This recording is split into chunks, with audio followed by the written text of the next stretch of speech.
Bonjour et bienvenue dans l'émission Partage ton histoire. La psychose. Qu'est-ce que la psychose?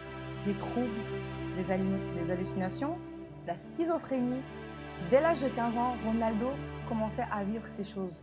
Comment ces choses sont entrées dans sa vie et comment s'en est-il sorti? Nous allons écouter son témoignage.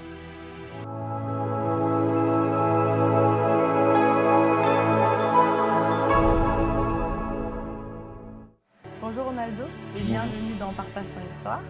Merci. Donc aujourd'hui, tu vas nous raconter comment Dieu t'a délivré de la schizophrénie.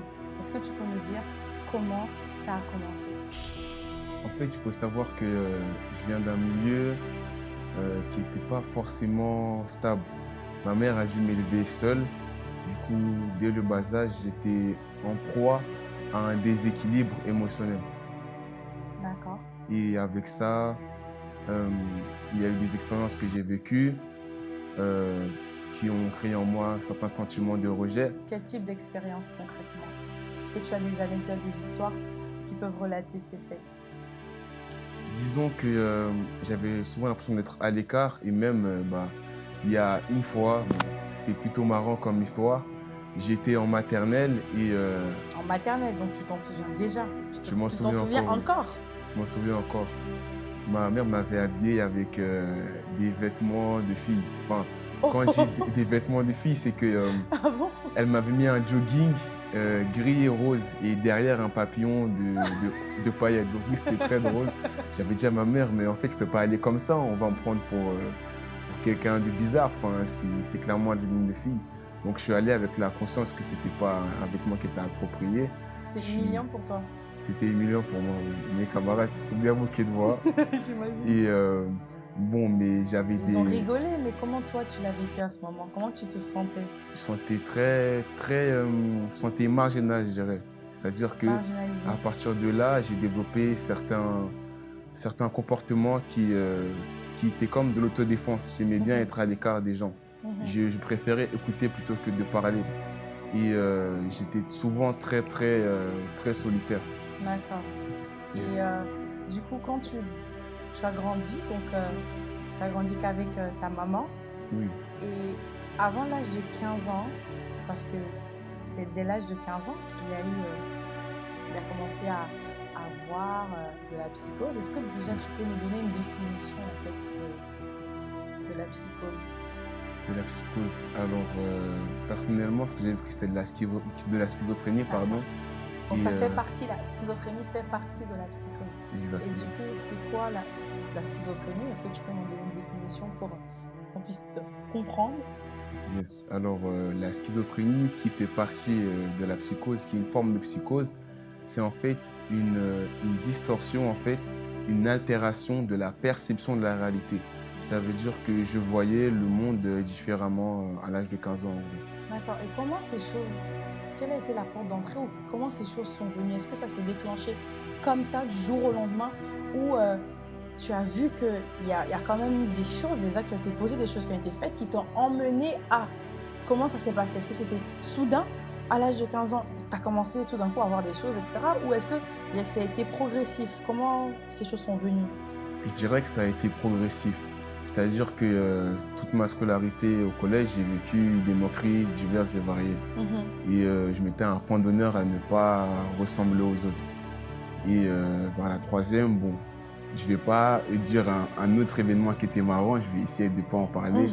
Bon, je suis obligé d'en parler. Tu peux, il faut que il faut que tu en parles. Si ça a été à un point culminant de cette histoire, il faut que tu en parles. Dis-nous. En fait, ce qui a aggravé, je dirais, ce sentiment que j'avais d'être marginal, d'être à part, et qui m'a poussé à la schizophrénie, c'était que une camarade de classe m'a dit devant tout le monde, devant toute la classe, pendant un grand silence, hein, si je remets l'histoire, c'était enfin, une de ses amies en fait a dit mais dis dis à Ronaldo ce que tu penses. Grand silence dans la salle. Et là, devant toute la classe, personne, pas un mot, personne ne parlait. C'était moi et elle, les yeux dans les yeux. Elle me dit, yeux dans les yeux, écoute, t'es moche. Et là, tout le monde a explosé de rire. En fait, il y a eu des rires, ils ont été choqués. Et ce qui a choqué le plus, c'est que je n'ai pas parlé, je n'ai pas dit un mot. Et moi, cette période-là m'a vraiment marqué. Je me suis dit, ah ouais, enfin, je me suis remis en question, ma manière de m'habiller, tout ça. Ça m'a quand même heurté au fond. C'est ça, je me suis fait une autocritique et depuis lors, ça m'avait vraiment encore plus mis de côté en fait. Et j'avais des amis qui me rappelaient ça sans cesse. Elle t'a dit, t'es moi, j'ai moi toute la classe, tout ça. Ça se moquait de moi. C'est pas gentil. Et du coup, bah, ça avait contribué en fait à la schizophrénie. Et dans la même année, en troisième, j'avais commencé à développer de la paranoïa un peu. Je croyais que les gens... C'est une autre forme de psychose aussi. Une autre forme de psychose. Je croyais que les gens en fait pouvaient lire dans mes pensées. D'accord. Et du coup, ça a comme... Est-ce que la paranoïa aussi, le fait que tu puisses penser que les gens puissent lire dans tes pensées, c'est venu tout d'un coup ou bien le questionnement aussi, parce que souvent on peut regarder des films, par exemple, où on voit ce genre de choses avec des super-héros qui arrivent à lire ou qui arrivent à faire des choses. Est-ce que... Non, parce que disons-le, ce sont des choses qui influencent. Dans ce cas-là, comment... Bah, voilà, dis-nous. Dans ce cas-là, en fait, c'était un film avec... J'ai oublié le nom de cet acteur. Donc ça vient d'un film. Ça vient d'un film. Après, en fait, ça s'est aggravé, c'est devenu réalité. Du coup, qu'est-ce qui se passait dans ce film? En fait, je crois que l'acteur, c'était Robert De Niro, si je ne me trompe pas. En tout cas, c'est un acteur très connu. Et le film s'appelait Ce que les femmes veulent. En fait, le protagoniste avait le pouvoir de lire dans les pensées des femmes. Ah. Et donc là, j'ai commencé à me dire, est-ce que c'est pas possible? Est-ce que c'est... Et ça a contribué en fait à ma paranoïa parce que je regardais beaucoup de films à l'époque. Et ce film-là, en fait, m'a influencé dans mon courant de pensée. Et à l'époque, je ne savais pas que le seul être capable de lire dans les pensées, c'était Dieu. Et je me disais que s'il y avait un humain qui était doté d'un pouvoir spécial, il pourrait lire dans les pensées, faire de la télépathie. Et il y avait plein de dessins animés, de mangas, d'autres films à l'époque qui parlaient justement de télépathie. Et je me disais, est-ce que c'est pas possible justement que quelqu'un puisse faire de la télépathie? C'est vrai que quand on est jeune, on a tendance à... On voit ces choses, quelque part ça nous intrigue. Quelque part, on s'est tous déjà posé la question comment faire de la télépathie ou comment apparaître à un endroit et disparaître et apparaître à un autre endroit. Mais pour toi, ça allait beaucoup plus loin parce que tu as pris ces choses-là beaucoup plus au sérieux. Et est-ce que ta famille le savait?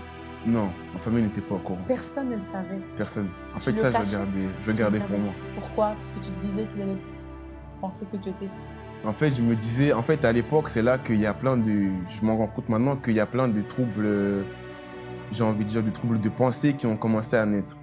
J'étais tout le temps, sans cesse, dans la paranoïa de me dire, est-ce que quelqu'un peut lire dans les pensées? Est-ce que les hommes peuvent lire dans les pensées? Parce que je me disais, mes pensées, c'était mon seul refuge. Oui. Comme j'avais toujours été mis à l'écart selon moi, je me disais, le seul endroit où je peux me réfugier, c'est mes pensées. Si quelqu'un est capable d'entrer dans mes pensées, je n'ai plus de... J'ai plus d'intimité, en fait. Ouais. Et au final, comment t'en es arrivé à... Enfin, comment ça a évolué dans le mauvais sens, bien sûr, parce qu'il y a des choses qui se sont passées. Comment ça a évolué? Comment ça a évolué? Disons que je traînais avec... je fréquentais des mauvaises personnes, enfin, un mauvais entourage. C'est-à-dire que c'était des gens qui n'avaient rien à voir avec moi, enfin, c'est-à-dire qu'ils ne me ressemblaient pas, en fait, dans le fond, dans ce qu'ils disent, dans ce qu'ils faisaient. Il faut savoir qu'à l'époque, j'allais déjà à l'église, c'est-à-dire dans une assemblée chrétienne. D'accord. À l'ACER Paris, je fréquentais déjà cette église-là. D'accord. Et pour moi, leur valeur... À ce moment, tu avais déjà rencontré le Seigneur. Est-ce que tu allais à l'église, mais est-ce que tu étais vraiment à fond avec Dieu? Comment tu pouvais... Voilà, est-ce que tu étais né nouveau, tu connaissais Christ? Est-ce que tu venais juste à l'église pour venir à l'église? Déjà, comment était ta relation ou ce que tu vivais avec le Seigneur à ce moment-là? Il faut dire qu'à ce moment-là, j'étais dans une période où je n'allais pas trop souvent à l'église parce que le dimanche, j'avais match. J'avais commencé le hand cette année-là en troisième. D'accord, du handball? Du handball, c'est ça. J'avais commencé du handball et nos matchs étaient chaque dimanche. Du coup, chaque dimanche, je ratais en fait... le culte? Le culte, c'est ça. D'accord. Et du coup, après, tu te posais des questions sur Dieu et par rapport à ce que tu vivais en parallèle? Tu faisais un lien entre le surnaturel et ces choses-là? Ben, en fait, je me disais, si quelqu'un... Enfin, je ne savais pas à l'époque, Et en fait, je n'avais qu'un an de conversion, il faut le dire. Ouais. J'avais, accepté Jésus dans ma vie Oui. qu'un an auparavant, en fait. C'était vraiment tout récent. Et j'avais commencé... Tu n'étais pas vraiment encore enseigné, tu n'étais pas stable dans toutes ces choses-là. T'es pas stable, affermi, tout ça. Et du coup, alors comment ça a évolué dans le sens où c'est devenu pire, c'est passé de ça à la schizophrénie, Comment ça a évolué? Oui. Je me disais justement, j'ai commencé à me dire, comme je ne connaissais pas très bien la Bible, je ne connaissais pas très bien Dieu, je me disais, bon, peut-être que le diable peut lire dans les pensées, et s'il y arrive, il peut utiliser un être humain pour lire dans mes pensées. Si quelqu'un communique avec des esprits, et si les démons peuvent lire dans mes pensées, alors quelqu'un qui pratique l'occulte peut lire dans mes pensées. Et j'ai commencé à croire cela, en fait. Et en fait, je me sentais mal aussi.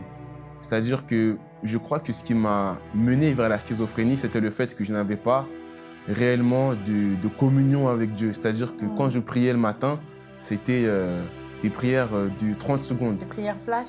Voilà, exactement. Seigneur, bénis ma journée, Seigneur, bénis ma vie, au nom de Jésus, Amen. C'est ça, exactement. Limite, tu fais le signe de croix. Exactement, oui. Ça durait 15 secondes, je partais, je me disais, c'est bon, j'ai prié. Et puis je menais ma vie comme bon me semblait, en fait. Mais pas comme la Bible le voulait. D'accord. Et je crois que c'est le fait de ne pas mener un style de vie, justement, en accord avec la Bible, qui m'a poussé à ressentir une sorte de manque. J'avais une sorte de manque.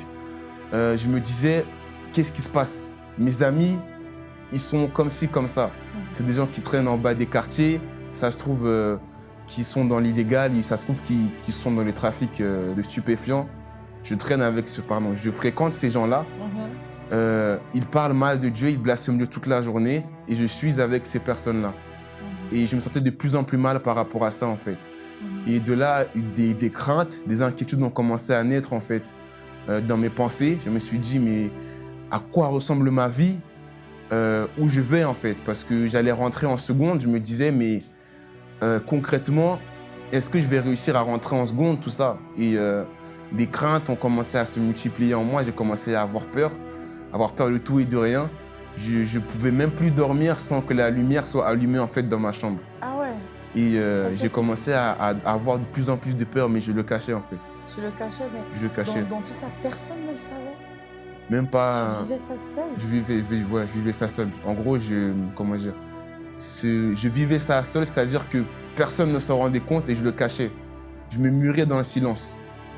Et ce qui m'a vraiment poussé dans la schizophrénie pure et dure, c'est quand je me suis retrouvé seul chez moi pendant, disons, toutes les vacances d'été. C'est-à-dire que je ne sortais pas.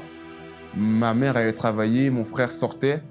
Et ma mère, à l'époque, m'interdisait de sortir pour ne pas que je fréquente justement les personnes de mon quartier qui ont une sale réputation. Du coup, je suis resté enfermé avec la télévision pendant 2 longs mois. Je ne sortais pas, je ne faisais aucune activité, aucune sortie.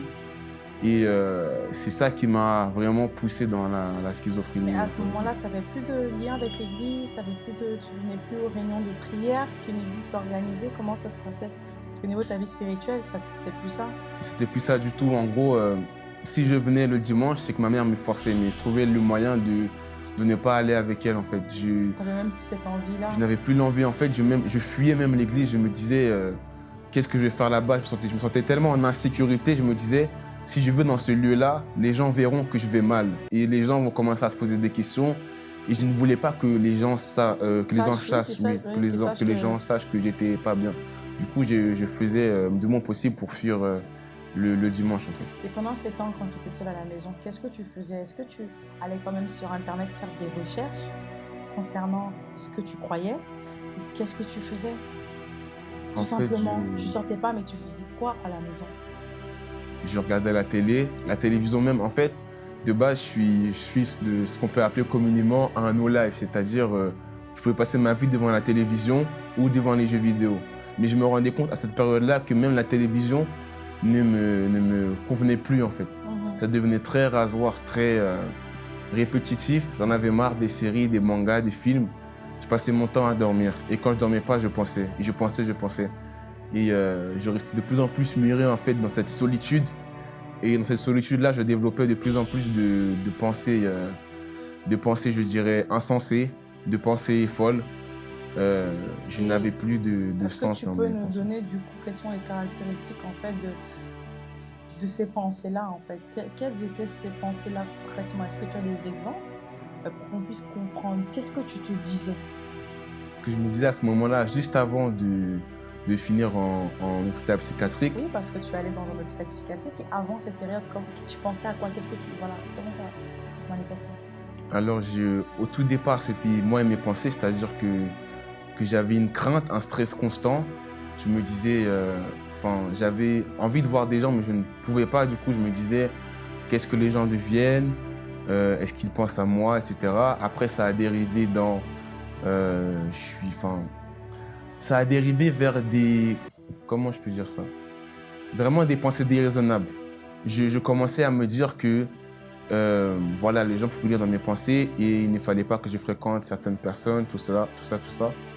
Et quand vraiment ça a basculé, ça a commencé à devenir des voix.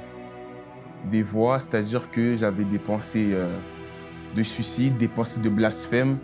Et quand je voyais quelqu'un, en fait, j'avais des pensées mauvaises à son égard. Je m'imaginais des choses par rapport à cette personne-là. Ça veut dire que je ne voulais pas être en compagnie des gens pour ne pas avoir des pensées, de mauvaises pensées par rapport à eux. Parce que dès que je voyais quelqu'un, j'avais comme un déclenchement de pensées très négative et il ne fallait pas que je sois en contact avec des gens parce que je m'étais justement habitué à la solitude.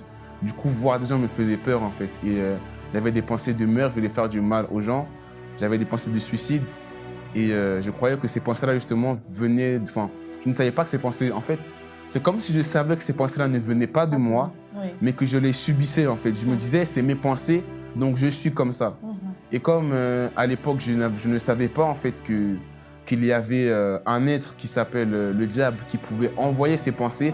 Je savais qu'il existait, mais je ne savais pas qu'il pouvait envoyer des pensées dans les miennes.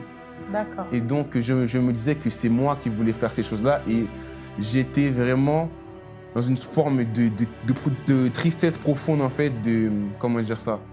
J'étais dans une sorte de... Comment dire ça? C'est plus que de la tristesse, c'était vraiment...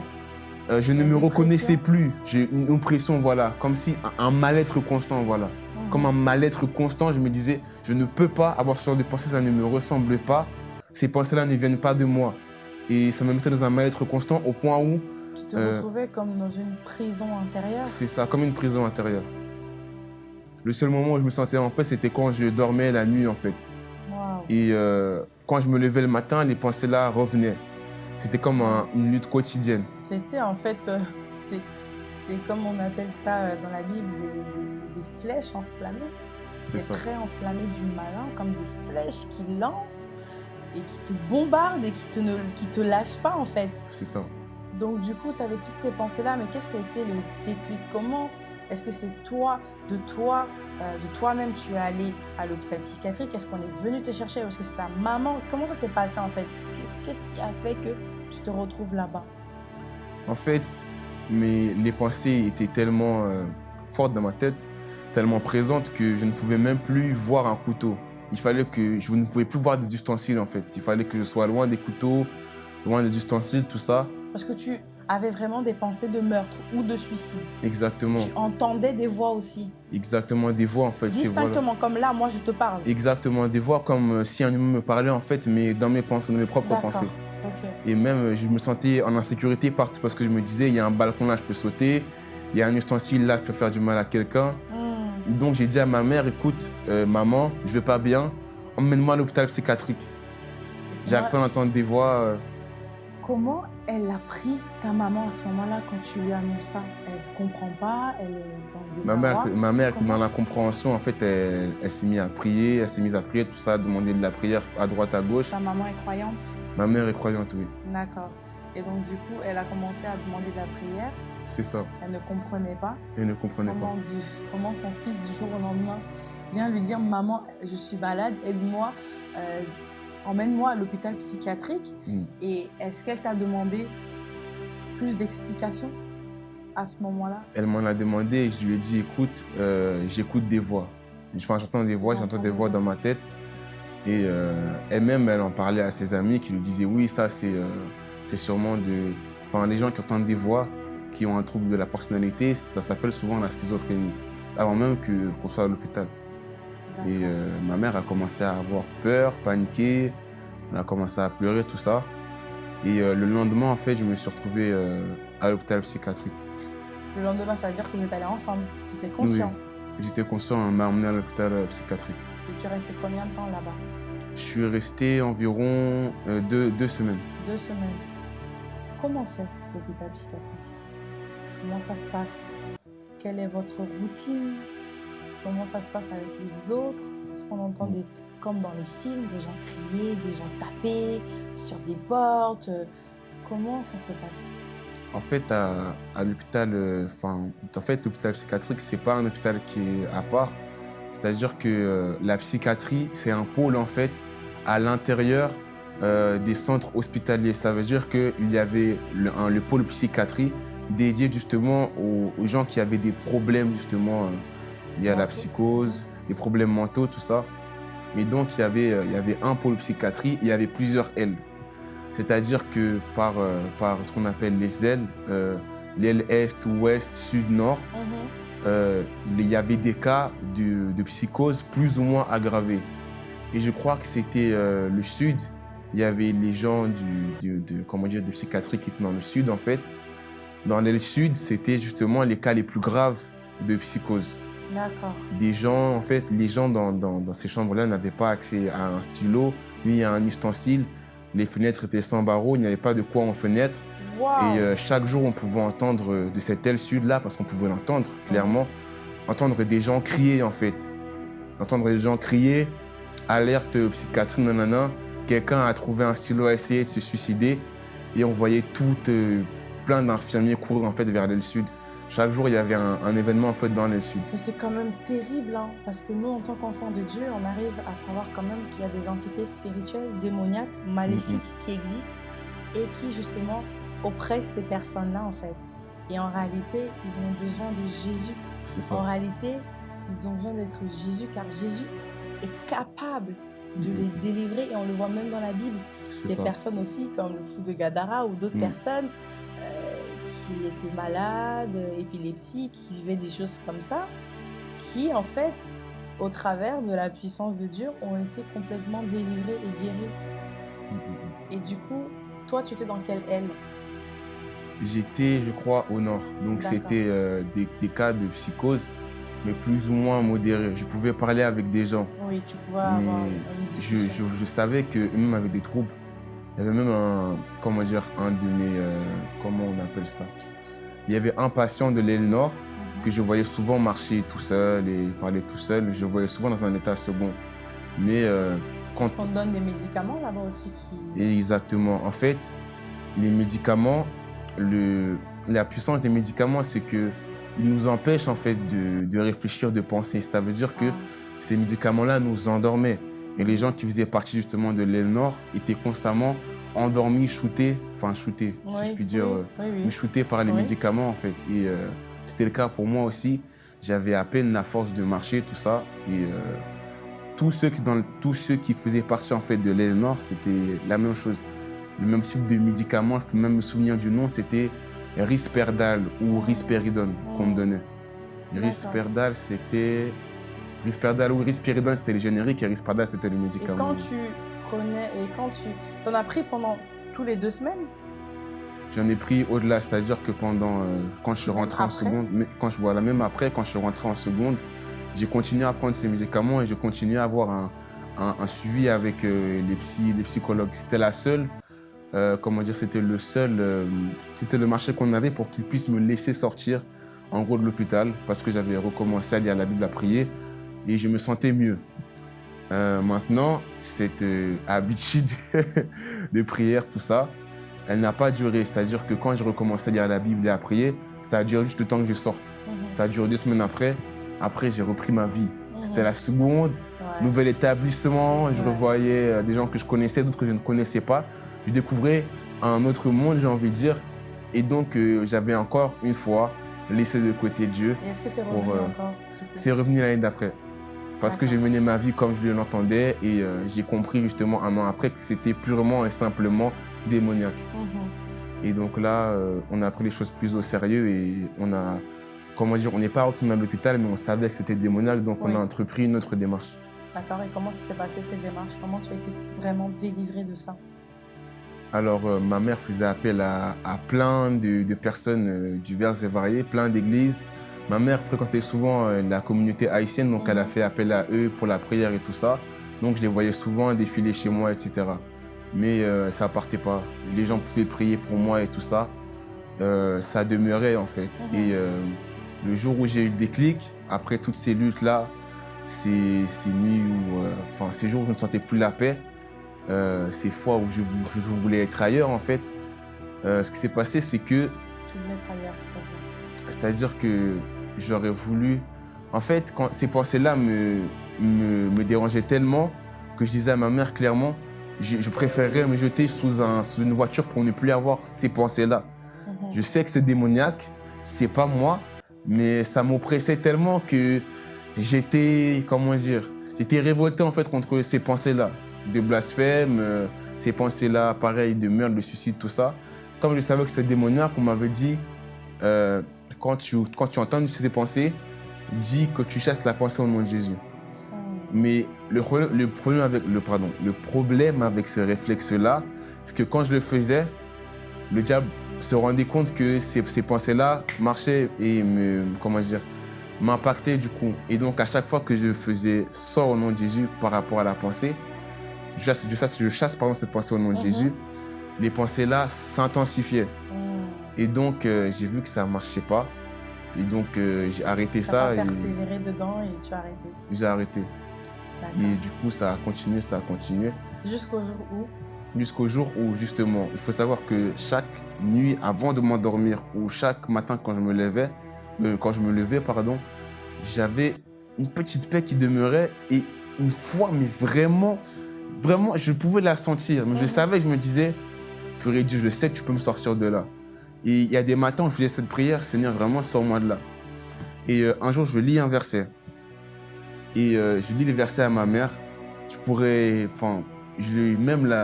verset-là, même, je l'ai oublié, comment dire ça? C'était à 4 ans en arrière, pardon. Mais en gros, le verset disait que Dieu allait se charger de mon ennemi, en fait, qu'il allait l'humilier, en fait, qu'il allait le briser pour ne plus qu'il ait, en fait, à m'attaquer, entre guillemets. Et j'ai lu ce verset à ma mère. Ma mère a senti comme la présence de Dieu.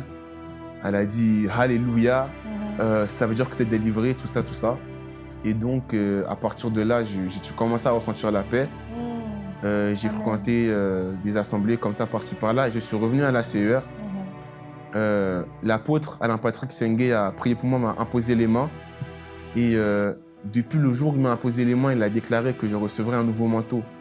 Bon, il faut que j'explique maintenant ça. Non, il n'y a pas de souci, c'est pas grave. En tout cas, que la présence de Dieu, l'onction de Dieu descendait sur toi depuis ce jour-là. Depuis ce jour-là, en fait, avant ce jour-là où il m'a imposé les mains, je ne sentais pas la présence de Dieu.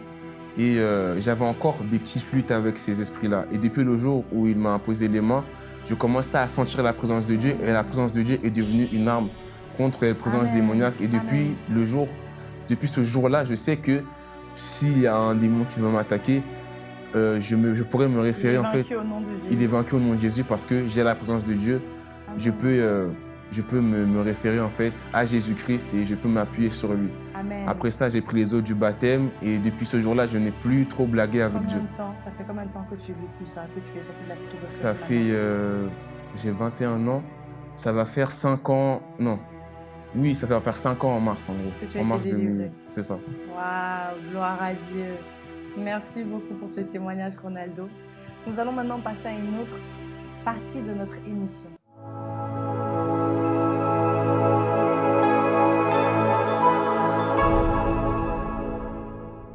Nous allons prier pour toutes ces personnes qui nous regardent et peut-être qui vivent des cas de psychose ou peut-être même que vous connaissez quelqu'un qui est schizophrène ou qui vit des psychoses, de la bipolarité, peu importe. Dieu va te délivrer ou Dieu va le délivrer. Nous allons élever la voix ensemble et nous allons prier pour vous. Seigneur, je te remercie pour toutes ces Seigneur, personnes Père, qui nous merci parce regardent que aujourd'hui, Père éternel. Je crois, Père Tu éternel, es le Dieu, Seigneur, qui personne délivre, regarde cette qui émission, délivre, Père, Seigneur, les et captifs. qui Et par ton Seigneur, autorité, je te Seigneur, supplie, je crois, Père, que nous tu peux nous disons au nom de délivrer. Jésus que Père, tout nous déclarons esprit au nom puissant de Jésus, schizophrénie, aucun tout esprit de aucun esprit psychose, de psychose bipolarité, Seigneur, ne pourra, tout Seigneur, esprit te qui tenir cause captif à l'enfant des de Dieu. problèmes mentaux, Je Seigneur, crois, soient au nom de chassés Jésus, maintenant je au déclare nom puissant de esprit Jésus. impur qui Je déclare que possédait, tout qui esprit qui opprimait, agit qui maintenant dans ta oppressait vie lâche l'âme de prise au quelqu'un, nom puissant de maintenant Jésus. chassé au nom puissant de Je Jésus. commande maintenant que les Je chaînes se brisent, puissance, que les liens la se présence, cassent. Seigneur Dieu, Je déclare que la Seigneur, présence de Dieu dans l'âme, s'intensifie là où sur tu le es corps. maintenant au nom de Jésus. La personne Et tout qui est esprit oppressée part. actuellement Je déclare par la le démon de liberté schizophrénie. totale. Je déclare que l'onction, la présence de Dieu descende maintenant et t'environne de la tête jusqu'à la plante des pieds. Quelque chose se passe maintenant au nom puissant de Jésus. Merci Seigneur. Merci pour ce que tu fais maintenant dans leur vie. Je déclare la liberté totale au nom puissant de Jésus. Amen. Amen. Tu veux sceller ta guérison en recevant Jésus-Christ dans ton cœur. Tu veux réellement marcher dans cette foi, marcher dans cette paix, marcher dans cet amour que Dieu a pour toi, marcher dans cette délivrance constamment. Il te faut Jésus, il te faut le nom de Jésus et l'autorité de Jésus. Pour avoir cette autorité-là, il faut appartenir à la famille de Dieu et devenir son enfant. Je peux aujourd'hui prier avec toi afin que tu puisses naître de nouveau, que tu puisses avoir une relation personnelle avec le Seigneur. Il suffit tout simplement de croire dans ton cœur ces paroles que tu vas déclarer. Tu peux fermer les yeux et répéter ces paroles après moi et dire « Seigneur Jésus, aujourd'hui je m'abandonne totalement à toi. Je renonce à ma vie passée pour te suivre. Je t'ouvre mon cœur. Je te reçois et je t'accepte comme mon Seigneur et mon Sauveur. Délivre-moi totalement. Je t'appartiens désormais, je suis ton enfant. Au nom de Jésus, Amen. Amen, amen, amen. Est-ce qu'on peut acclamer? Gloire à Dieu. Félicitations et bravo si tu as fait cette prière et que tu as cru de tout ton cœur. Bienvenue dans le royaume de Dieu. Laisse-moi te dire que ta vie ne sera plus jamais la même. Dieu te délivre, Dieu te sauve de toutes ces choses-là. Merci beaucoup Ronaldo pour ce témoignage. Merci à vous d'avoir suivi ce témoignage. On se retrouve dans notre épisode dans Partage ton histoire.